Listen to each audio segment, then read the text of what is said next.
next voice you hear will be an old friend of mine.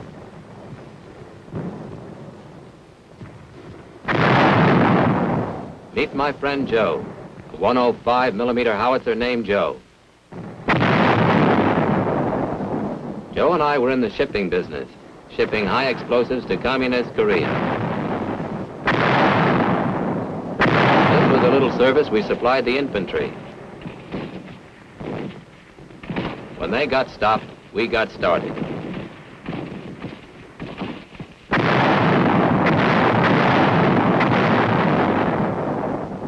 When Joe and I got to Korea, everybody was mighty glad to see us. They needed us bad. Back at the beginning of the war, when the Reds had things all their way, our side had few men and even less equipment. They'd run a tank up on an incline so the gun would be at the proper angle. They had to use tanks as artillery. They'd turn a few tanks into a regular artillery battery.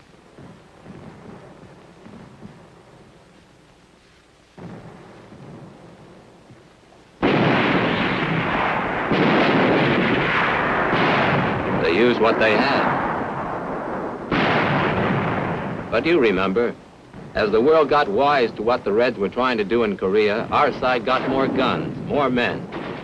Before long, we could hold our own against anything the Reds could throw at us. We'd built up firepower. Before long, we'd built up enough firepower to drive them back to the 41st parallel. We also stopped the surprise attack of over 500,000 Chinese. Firepower did it. Well, Joe's family grew up fast after the early days. Soon Joe's big family was working on a 24-hour shift. All along the line, you'd find little batteries of guns going about their work. It got so you knew their different voices. But they were all speaking the same language. You see, Joe and I were part of a big team they called support fire. With the artillery right behind the lines and the air support coming in from above.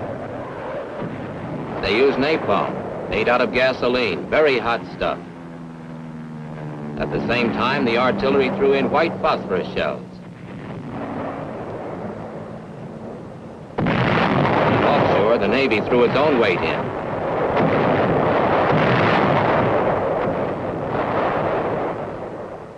The sound of shells going over can be a mighty friendly sound. Support fire thins out the enemy, and sometimes there's nothing left but the mopping up.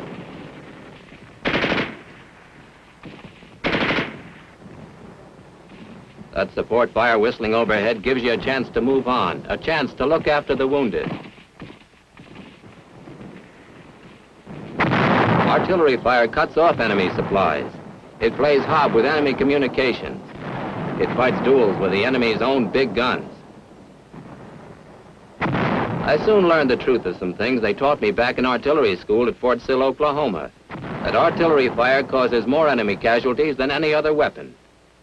3/4 of all enemy casualties are caused by the artillery. Artillery is the infantry's best friend.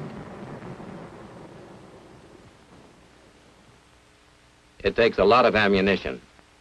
When you realize that one little howitzer like my friend Joe slings out a dozen shells a minute, you can see how much ammunition it takes. You can also get an idea how much stuff is landing on the enemy. We set up right in the city of Seoul for a while. You find the artillery wherever the infantry goes. Pack up and move, sometimes miles away. Perhaps the enemy had dug in behind a hill and we had to maneuver around so we could get at him. Or perhaps some unit was surrounded and needed support fire to clear a path. Or perhaps the enemy was breaking through and chasing us. When night came, we'd get back to work all night long.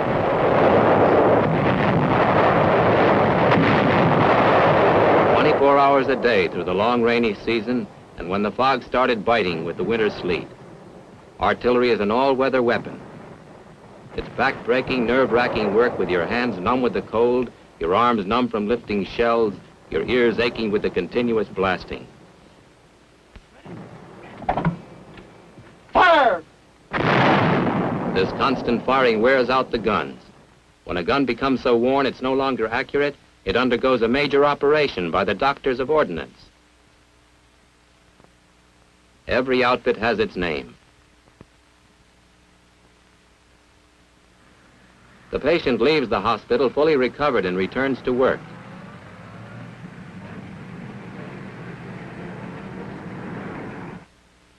But even when your howitzer in the best of health, you have to pamper it like a baby, because he is your baby. There's always plenty of polishing and scrubbing and sprucing up. You get to know every mechanical part much better than you knew the family car back home. You get to be a pretty good mechanic when you live with one of these things. An artillery piece is a very scientific instrument. To throw a shell so as to hit a target miles away, that means everything's got to be working just right. The slightest wear can make you miss the target by a mile. They take a lot of testing to make sure you're not wasting good gunpowder. These gadgets can give you the prescription for any sick gun.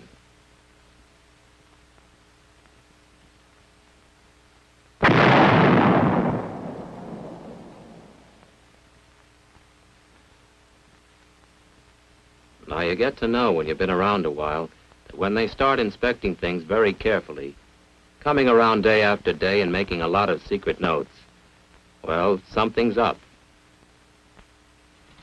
And I do mean up. I felt pretty sorry for Joe. I also felt pretty sorry for me. It started one rainy morning. We were taking off for a mass parachute drop into North Korean territory.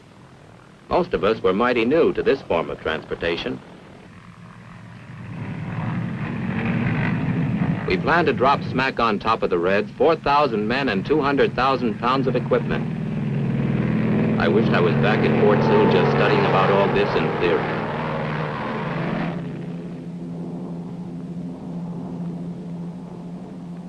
The beautiful rolling countryside of Korea. Rolling. It's some of the worst terrain anybody ever fought in. Each ridge is a Maginot line. Every hill means a major battle. This is what we jumped into.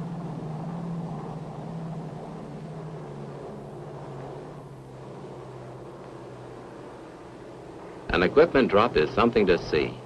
Real heavy stuff by parachute. An artillery piece like Joe, for instance, weighs about 2 tons.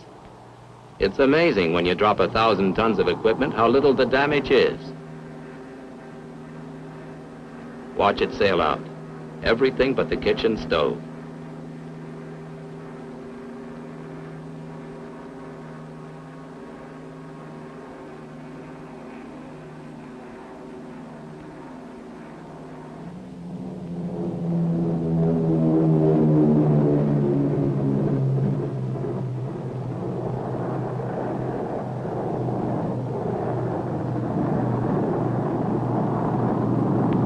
It's okay, though.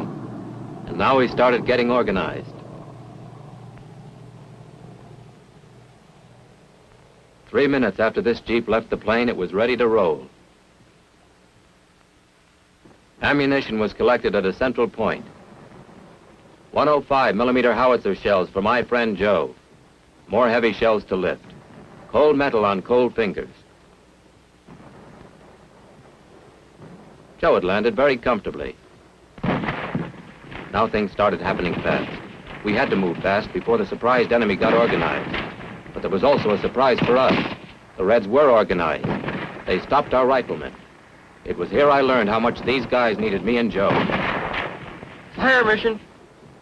Checkpoint 2315, over. Stand by. Group at the Fire Direction Center gets all the information they need. Orders are given, the target is located exactly, then the battery commander starts to work. Battery adjust. Shell HE. Charge 5. Fuse quick. Deflection 2705. Elevation 676. Fire! Out there ahead of these guns, the infantry is lying flat, waiting while the shells sing past. But ordering artillery fire isn't exactly as easy as ordering a case of beer from the grocery store. It takes skill to lay your shell right on the target.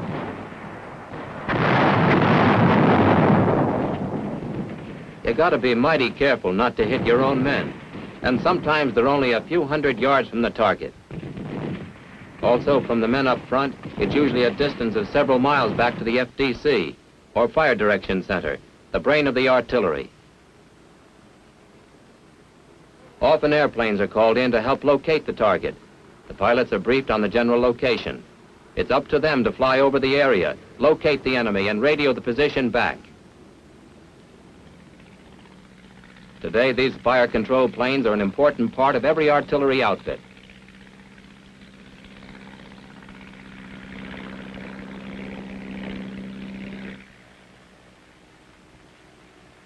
Looks like enemy tanks working their way down through the woods at checkpoint 4-3. An enemy supply dump, an enemy artillery battery. The Fire Direction Center labors over its maps. These men specialize in finding needles in haystacks. Checkpoint 4-3. There are many data books and slide rules. It isn't as tough as it looks. Stand by. Coordinates 587254. Scramble. Load up. Adjust elevation. Stand by.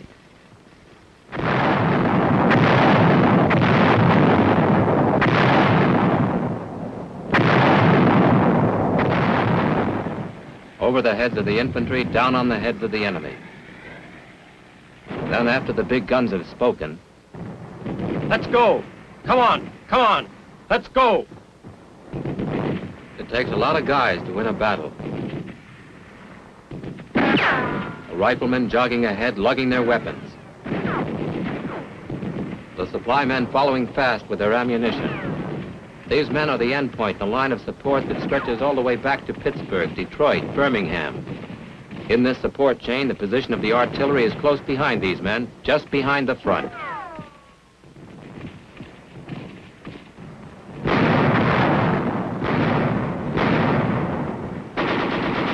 Wherever he goes, the foot soldier sees the signs of the support fire that has swept before him. The foot soldier has a lot to back him up. And without this battering ram of support fire that thins out the enemy and clears the way, he could seldom move. Another burning village. American soldiers passing through. Another little bit of history in a town you never heard of. But I remember this. It was necessary to blast this town so we could move on a little further toward peace.